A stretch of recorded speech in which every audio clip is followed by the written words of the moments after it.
Iya. Yang penting Anda tahu teorinya. Kalau Anda tidak tahu teorinya, baru mungkin Anda bisa belajar, ya kan? Yang penting tahu teorinya dulu, maknanya.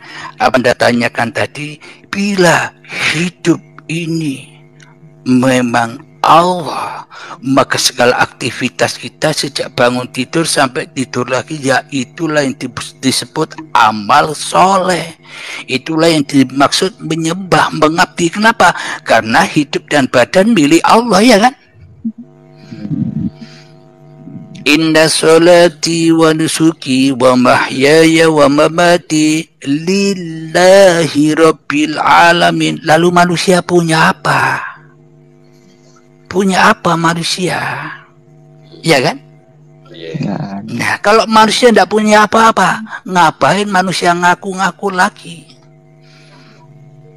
Nah, begitu. Jadi maknanya hakikat Islam itu ya begini, inilah Islam. Ketika hatinya sudah dipulangkan semuanya kepada Tuhannya, yaitulah yang dimaksud berpasrah diri kepada Tuhan. Itulah Islam. Islam di sisi Allah loh ya, bukan Islam di sisi manusia.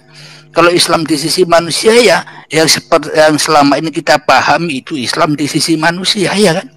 Yang masih mengunggul-unggulkan, membangga-banggakan, memulia-muliakan makhluk, ya kan?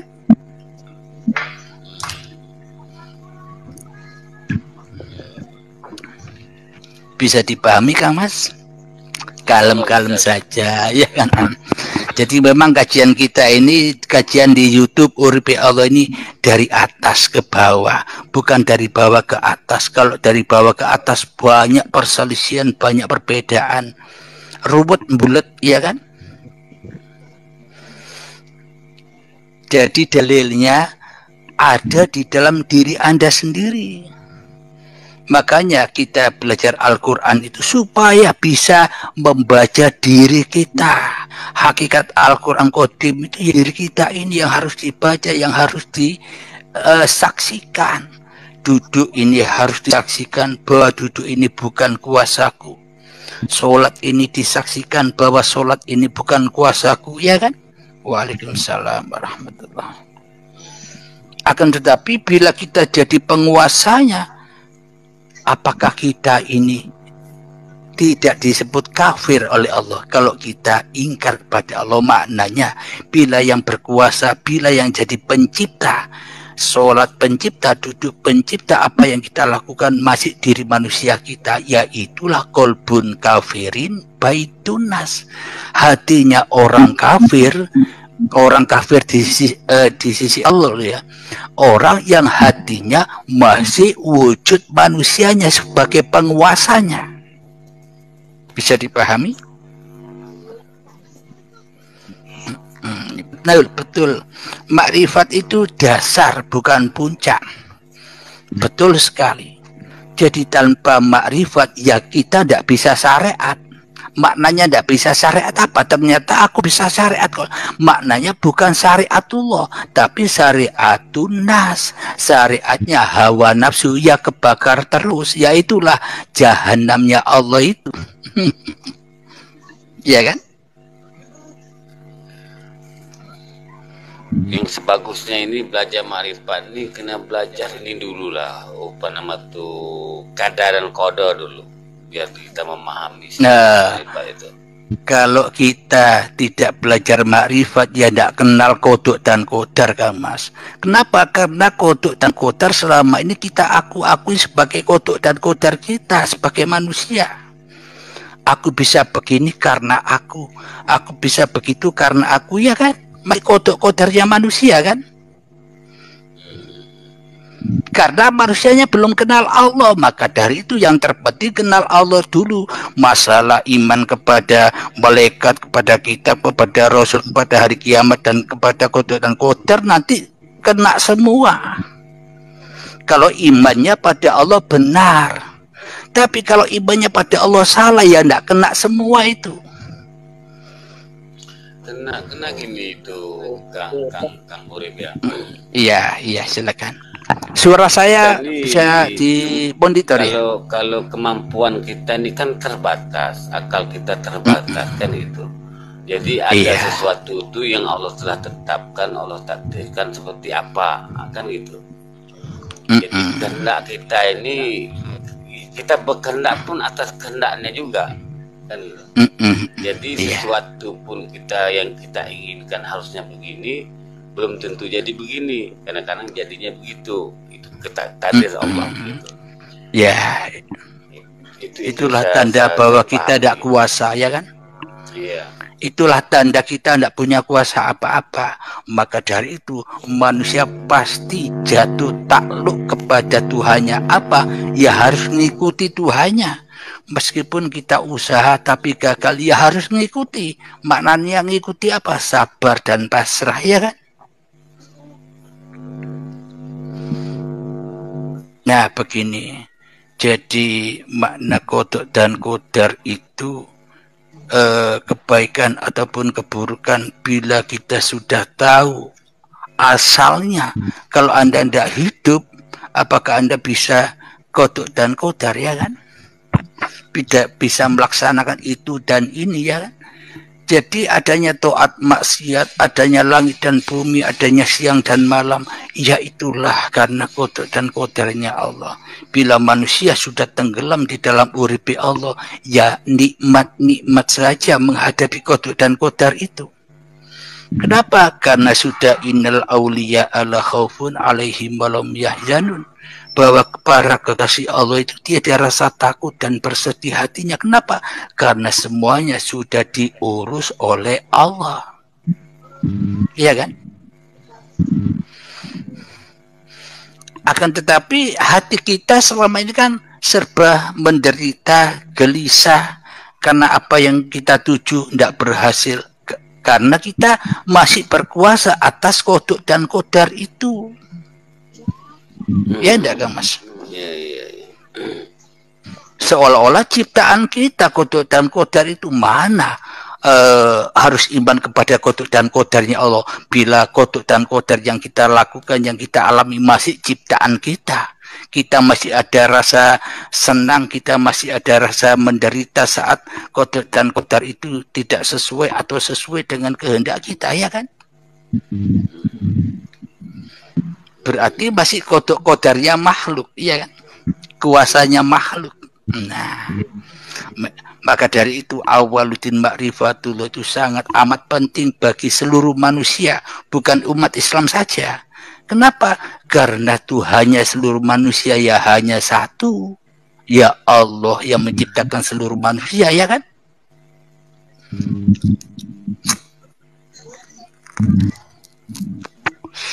Inilah yang dimaksud agama rahmatan lil alamin.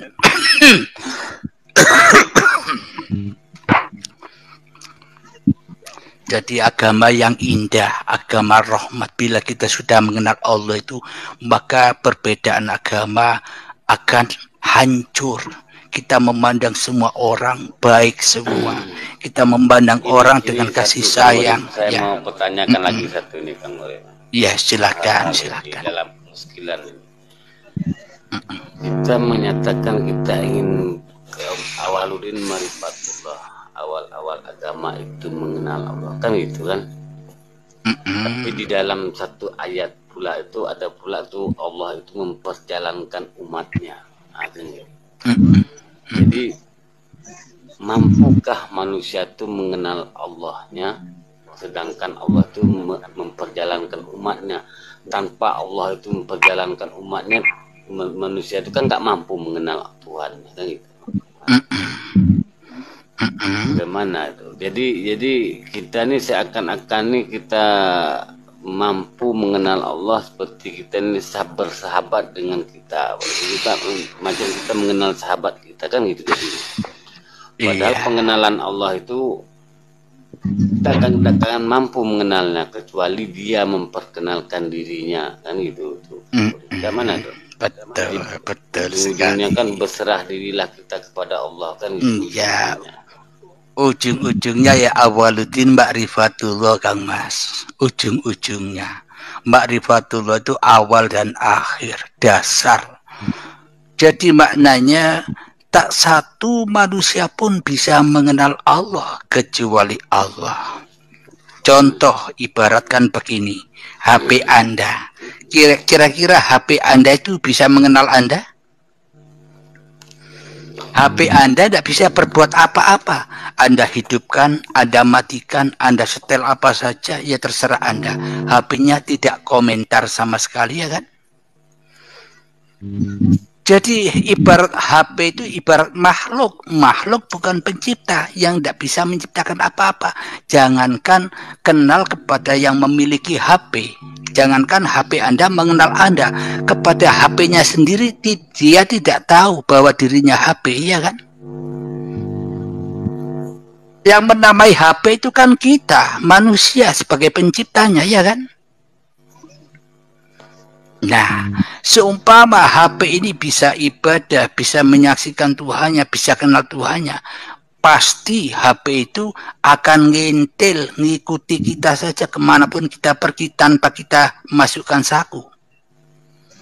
Kalau HP itu bisa mengenal diri kita yang punya HP, ya kan? Akan tetapi realita buktinya bahwa yang kenal HP saya, HP Anda, kan hanya saya dan Anda yang mengenali HP kita. Kita yang menjaga, kita yang merawat. Bisa apa? Ya seperti itulah. Harusnya begitu, ya kan? Tapi kita selama ini seolah-olah jadi sang pemilik HP. Jadi Tuhannya HP, jadi Tuhannya hidup dan badan selama ini. Maaf ya Kang Uri, saya ini bisa banyak bertanya jadinya begini. Minta maaf banyak ya untuk kita tuh lebih memahami. Kurang besar dikit suaranya, Mas. Halo, ini bagaimana? Oke. Ya, sip. Begini Kang. Ya. Karena kita kan ada akal. Berpikirlah kamu kan gitu kata Allah kan gitu. Jadi kalau pandangan saya itu enggak sesuai kita waktu berdalil dengan HP tadi, karena kita kan diciptakan menjadi ada akal di situ. Karena kita akal itu, karena akal kita diciptakan ada akal itu untuk menyebutnya, untuk mengetahuinya kan gitu. Jadi kita nggak mungkin meripat, maksudnya ini nggak mungkin lah kita ini mengenal Allah betul-betul kenal seperti kita mengenal sahabat kita kan gitu. Nah, yang mengenal mungkin ini mengenal daripada sifatnya, mungkin itu bisa, insya Allah bisa mengenal daripada itu perbuatannya mungkin. Nah, dari betul-betul makrifat ini itu mungkin susah lah, memang nggak bisa lah, nggak mampu. Iya, betul. Gitu. Kalau hal-hal kita itu kena ada hal akal kita kan gitu. Maaf ya Kang Murid ya, saya bukan mau sama-sama belajar, sama-sama tahu lagi, lebih memahami lagi hal tentang itu. Ya, sama-sama belajar, saya pun juga belajar. Maknanya begini, selama ini kan akal, pikiran, rasa kita ini kan masih terampas oleh manusianya.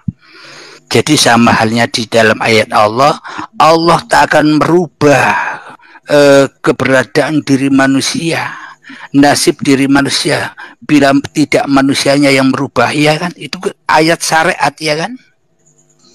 Ya, ya syariat, ya. Ayat syariat. Tapi pun juga ada ayat innallaha ala kulli syai'in qadir, Allah berkuasa atas segala sesuatu. Kalau inilah ayat ma'rifatnya. Apa ini bertentangan? Bertentangan bagi manusianya. Jadi sama dengan Allah Maha Gaib dan Allah Maha Nyata. Bagi golongan siapa Allah Maha Gaib? Bagi golongan manusia-manusia yang masih wujud di dalam hatinya, Allahnya gaib. Maknanya orang-orang yang masih ingkar kepada kewujudan Tuhannya, itulah golongan orang-orang yang masih menggaibkan Allah. Akan tetapi golongan siapa? Allah Maha Wujud, Allah Maha Nyata ini. Allah Maha Wujud, Allah Maha Nyata. Bila manusianya, bila setannya mau sujud kepada Adam, maknanya bila manusia kembali kepada asal usulnya aku gaib, ya kembali gaib, yang ada hanya Allah, maka itulah nyata Allahnya. Jadi memang di dalam Al-Quran itu tergantung golongannya. Jadi bila akal fikir ini masih diakui oleh manusianya, ya tidak akan percaya kodok dan kodarnya Allah. Akan tetapi bila manusianya sudah mengembalikan hidup dan badan, pun juga pikiran, rasa-rasa, keinginan yang ada di dalam hatinya tidak akan bergerak tanpa izin Allah. Berarti Allah yang kuasa, ya kan? Tinggal di dalam diri manusia itu, manusianya apa Tuhannya yang jadi sang kholik, ya kan? Bisa dipahami, Kang Mas?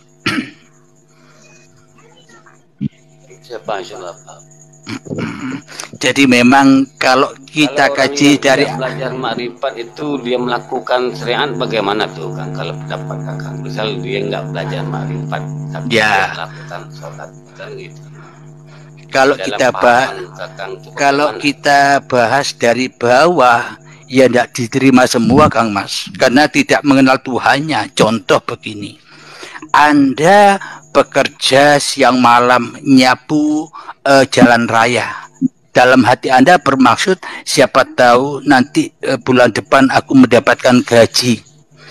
Akan tetapi bila Anda tidak tahu kepada siapa yang menggaji Anda, siapa yang membayar Anda, siapa yang menggajar Anda, apakah Anda akan mendapatkan gaji itu? Kan harus ketemu dulu, harus makrifat dulu, harus menghadap dulu, baru bisa bekerja dan baru bisa mendapatkan pahala dan gaji, ya kan? Logikanya kan begitu. Ya enggak, Kang Mas? Kalau dari bawah ya kalau kan? Dinyatakan begini, Kang, katakan gini tuh, sebelum kita sesuatu perkara yang kita lakukan itu rahman Allah itu mendahuluinya. Nah, bagaimana pula gitu? Iya, kan begitu. Iya, itu kajian dari atas. Kalau dari atas, tak sebiji darah pun manusia bisa bergerak tanpa izin Allah. Bila hanya Allah yang berkuasa atas diri manusianya, ya pasti diterima semua oleh Allah. Kenapa? Karena Allah yang bekerja untuk seluruh manusianya, karena Allah yang menghidupi seluruh manusianya, ya kan? Itu kalau dari atas. Tidak ada yang ditolak. Kenapa? Karena semuanya di dalam genggaman atau di dalam perbendaraan Allah, ya kan? Ya enggak? Nah itulah enaknya, nikmatnya kalau kita sudah mengenal Allah. Jadi tidak gampang menyalah-nyalahkan orang lain. Kenapa? Karena kita hanya mengoreksi diri kita sendiri. Ku anfusakum, ku anfusakum, selamatkanlah dirimu, wa ahlikum narum, maka saudaramu atau semua manusia akan selamat dari api neraka. Api neraka yang di mana? Api neraka yang ada di dalam dirimu. Kau tidak akhirnya engkau tidak mudah mengkafirkan orang, tidak mudah menyalahkan orang. Kenapa? Karena yang kau hadapi hanya Allah. Kemanapun kau hadapkan wajahmu, ya disitulah Allah. Itu maksudnya. Bisa dipahami, Kang Mas? Insyaallah. Ya, jadi memang di paparan YouTube Uripe Allah ini ada kajian dari atas, ada kajian dari bawah. Ada kajian di sisi manusia, ada kajian di sisi Allah. Semuanya serba indah dan nikmat, ya kan?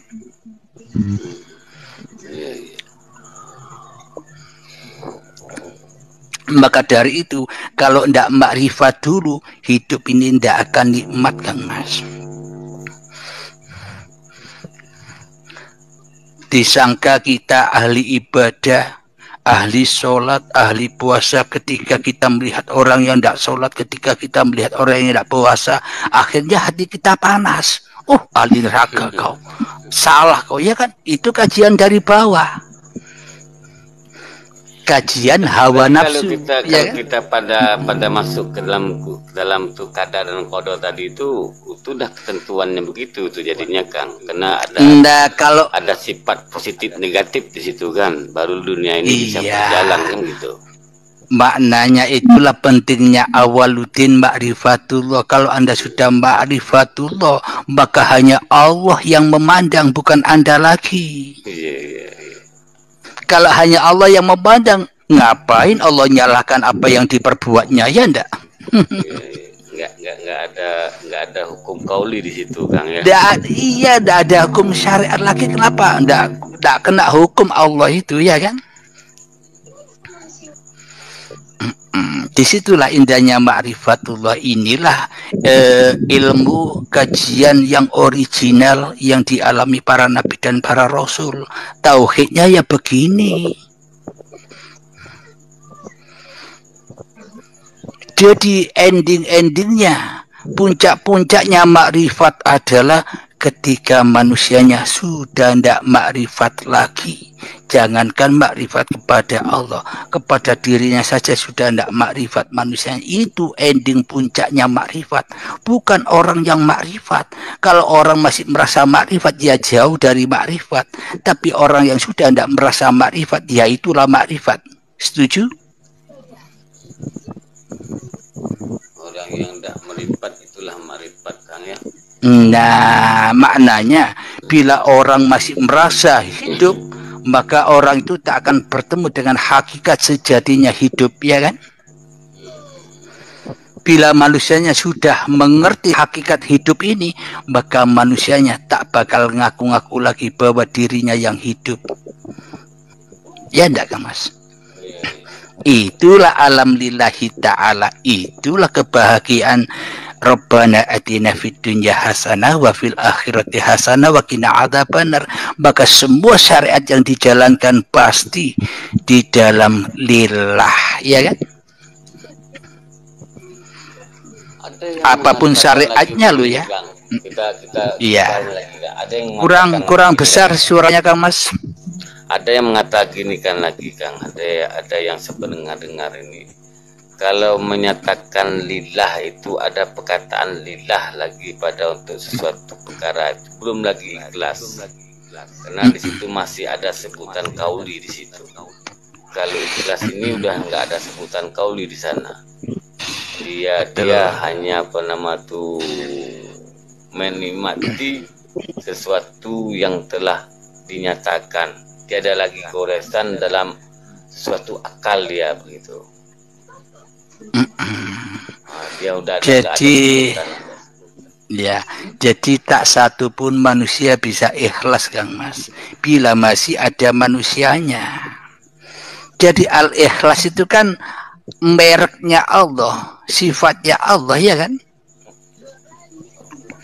Nah, jadi manusia yang sudah awaludin ma'rifatullah, ya pasti ikhlas apa yang dipergerakkannya, apa yang diaktivitaskannya. Kenapa? Karena bukan kuasanya lagi, bukan kehendak dan daya upaya manusia lagi. Jadi itulah yang dimaksud ikhlas, ketika Allah yang berkuasa atas diri manusianya. Ketika al-ikhlas sudah mempergerakkan manusianya, ya kan? Contoh di dalam sholat kita berniat usolli fardhu duhri arba'a rakaat. Ibaratkan kita tambah mengadakan, mewujudkan diri kita yang bisa sholat. Kalau ada niatnya. Kalau kita kaji dari bawah kan begitu. Ya kan? Ketika Allahu Akbar, bukan Allahnya yang besar yang bisa mengangkat tangan, tapi manusia yang merasa aku yang bisa mengangkat tangan, aku yang bisa sholat. Tambah besar manusianya, bukan Allahnya yang akbar, ya kan?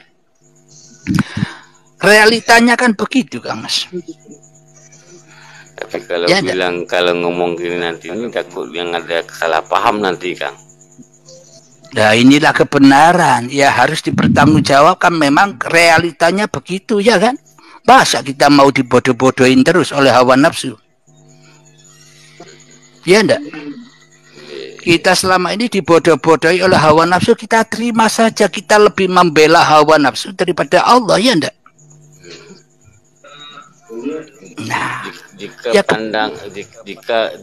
tuh kalau kita berbahas tiada lagi penyaksian, tiada lagi kesaksian, itu kan jatuh dalam pandangan ahad. Bila jatuh dalam pandangan ahad kan susah mau dibahas itu, Kang. Jadi takut. Iya, maka dari itu tidak susah dibahas kalau kita membahasnya dari atas. Susah membahasnya kalau kita membahas dari manusia, dari bawah, dari kepahaman manusia. Takut jadi fitnah, ya. Gitu. Kalau bahas dari bawah pasti banyak fitnaan. Kenapa? Karena metode atau pembelajaran masing-masing manusia beda-beda. Kalau dari bawah, ya kan? Tapi kalau dari atas, dari apa? Dari asal usul Anda. Dulu dari tanah, diberangkatkan Allah, dijaga Allah, dipelihara Allah, dimakan minumi Allah sehingga jadi tumbuh-tumbuhan, jadi hasil buah-buahan, sayuran, padi dimakan kedua orang tua, menjadi sel sperma, sel telur, menjadi gumpalan darah, gumpalan daging, menjadi janin dan bayi. Anda ada waktu itu? Tidak ada kan?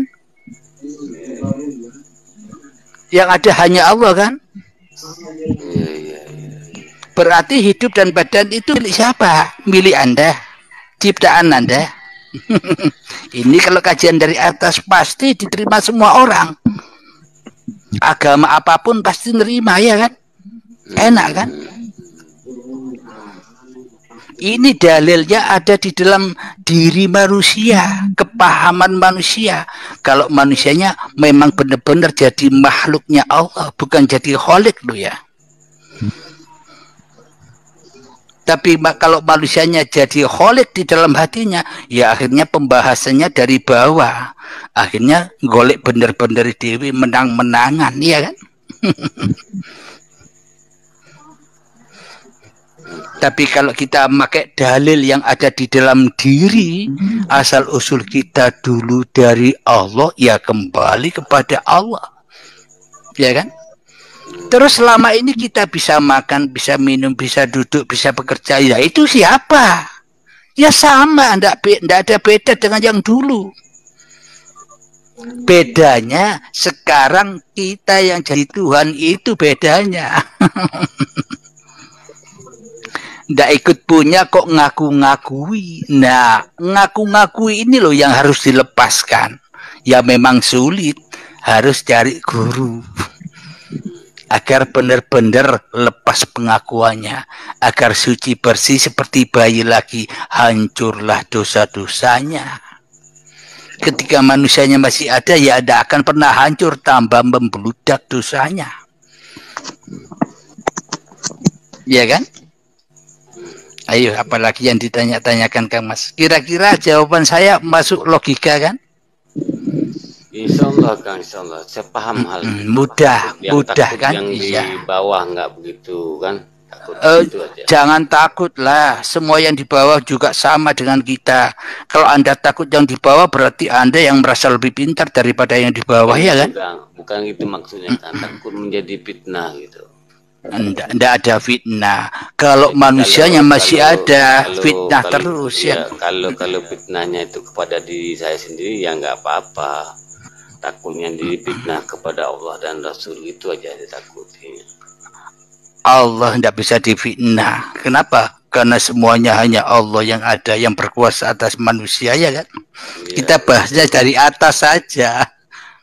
Kalau kita bahasnya dari atas, maka innal auliya ala khaufun alaihim walam yazan, orang wedi tidak bersedih hatinya. Karena gini Kang, Allah kan mempunyai sifat itu maha adil kan gitu.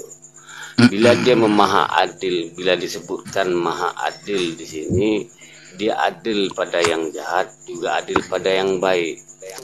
Jadi ada dalam manusia ini dinamakan nafsu amarah yang berpakaian iblis itu, iblis berpakaiannya itu gitu. Jadi apabila sesuatu nafsu itu berkehendak dengan tuh apa nama Allah ini mempunyai sifat adil, maka terlaksanalah perbuatan itu. Walaupun kita nyatakan itu memang dari Allah. Assalamualaikum Kang Topeng. Waalaikumsalam Om. Apa? Itu, Kang. Waalaikumsalam. Alhamdulillah. Moga-moga salam kenal untuk semuanya. Salam sehat untuk semuanya. Amin. Salam kenal juga Kang Mas. Sehat selalu untuk semuanya. Ya, insyaallah, alhamdulillah, amin. Amin amin ya rabbil alamin. Ya Kang Monggo Muhammad silakan dilanjut. Kalau dilanjut. Silakan dilanjut. Ya. Kalau kita berjalan dengan satu arah, berarti kita dengan secara nggak langsung kita menafikan Allah itu maha adil dengan segala makhluknya, baik makhluk yang gaib maupun makhluk yang nyata. Gaib di sini ini seperti nafsu ataupun dan seterusnya gitu. Jadi apabila itu nafsu itu bukan sesuatu perkara, maka Allah akan beri dia begini. Karena Allah itu adil, karena Allah itu adil. Segitu kan jadinya kan. Gitu kan. Terus sudah? Ya, silakan. Iya, alhamdulillah. Wallahu khalaqakum wa ma ta'malun. Allah lah pencipta dirimu dan Allah lah pencipta apapun yang kau perbuat. Itulah keadilan Allah itu. Jadi kalau kita sudah kalau sudah awaludin ma'rifatullah, maka tak memandang perbuatan baik dan buruk lagi atas manusianya. Sudah netral. Kenapa? Karena hanya Allah yang berkehendak atas semuanya, ya kan? Ya. Jadi memang beda tanggapan bila manusianya belum mengenal Tuhan, pasti baik dan buruk itu kuasa manusianya. Itulah ketidakadilan manusia kepada Tuhannya, ya kan? Seolah-olah Tuhan disalah-salahkan, ya kan? Akan tetapi keadilan Allah itu akan nyata bila manusianya awaludin ma'rifatullah, kenal Tuhannya, maka keadilan Allah itu nyata. Meskipun kita diolok, dihina orang, senyum saja. Kenapa? Kalau tidak ada Allah, ya tidak ada penghinaan, tidak ada perendahan itu. Karena semuanya Allah yang mengkodok-kodokkan atas setiap hamba-hambanya. Akhirnya hatinya tenang, santai, enjoy saja, ya kan? Tapi kalau manusianya belum kenal Tuhannya, ya akhirnya jadi adab, jadi anar, panas. Ya itulah bedanya. Ya memang betul Kang. Itu realitinya kita nggak dinafikan. Sebab manusia kan berbagai kolomnya kan. Ada yang kelas SD, ada kelas SMP, ada kelas SMA. Karena itu Allah itu menurunkan hukum di situ. Nah, jadi kalau kita bicara tentang kelas SMA aja, ya bimbangnya menjadi fitnah kepada golongan SD gitu kan gitu. Bukan kita merasa ini pandai, tidak Kang. Itu hakikatnya begitu. Hukum alamnya memang begitu. Kita nggak bisa nafikannya itu Kang. Memang itulah hukum alamnya. Maka hukum-hukum syariat ini Allah turunkan untuk berdampingan antara satu sama lain kan begitu. Alhamdulillah. Sekarang Kang Topeng, bagaimana pendapatnya? Ayo Kang Topeng, monggo. Saya sih sering lewat ya, sering lihat ini Kang Udip ini live. Ya tetap semangat aja. Kalau saya sih Assalamualaikum warahmatullahi wabarakatuh. Sedulur warahmatullahi wabarakatuh. Abdul Halim, sehat semua, berkah semua. Amin. Moga. Nyimak dulu. Saya teruskan ya. Jadi semangat artinya ada seperti beliau Kang Urip ini, semakin harusnya kita ini semakin semangat karena memang ilmu yang tersembunyi, yang tersimpan itu memang harus dikeluarkan, sampaikan ke umum. Sudah saatnya, ini akhir zaman. Kita nggak usah bersembunyi-sembunyi lagi. Karena apa? Untuk keseimbangan alamnya memang begitu. Sampaikan, artinya kita sudah punya niat sampaikan, itu mau diterima atau tidak silakan, kan begitu.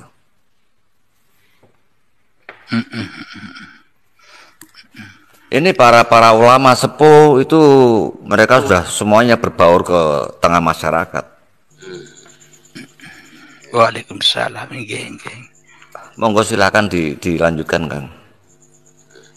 Monggo Kang, yang lainnya Ciiling, monggo. Monggo. Gantian musuh saya terus. Iya, tadi kita dua aja Kang ya. Kang ya. Ayo gantian yuk. Ya, silakan. Izin nyimak dulu ini Ustaz, karena baru masuk, belum tahu tentang bab apa yang dibahas ini kan. Ini Intinya belum nyambung. Bapak kan awaluddin ma'rifatullah. Ayo kalau gitu Kang Topeng atau Kang Lukman dan yang lainnya monggo silakan.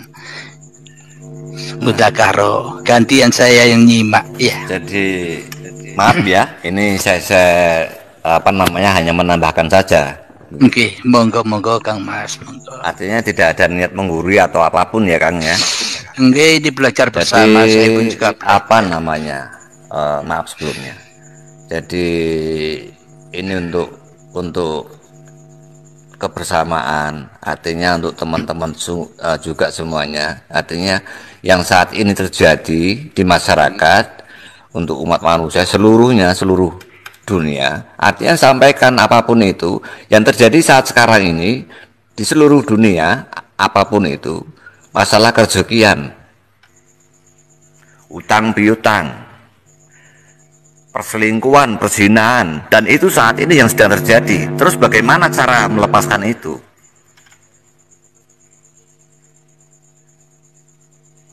Ini langsung pada poinnya.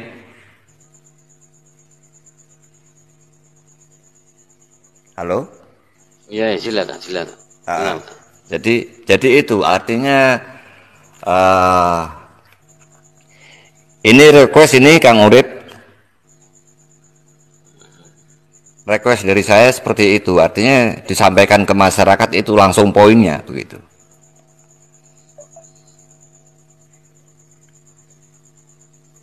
Artinya luar biasa sekali, walaupun ini satu lingkup kecil ya, satu room ya, hanya satu room.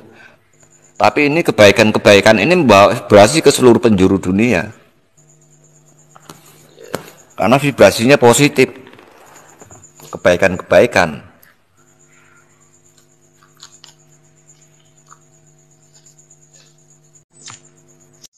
Barusan saya terpental.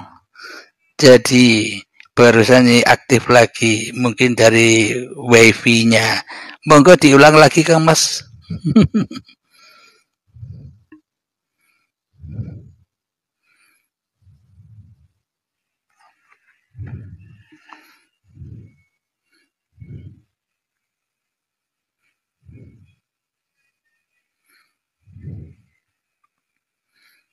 Assalamualaikum.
Allahumma shalli ala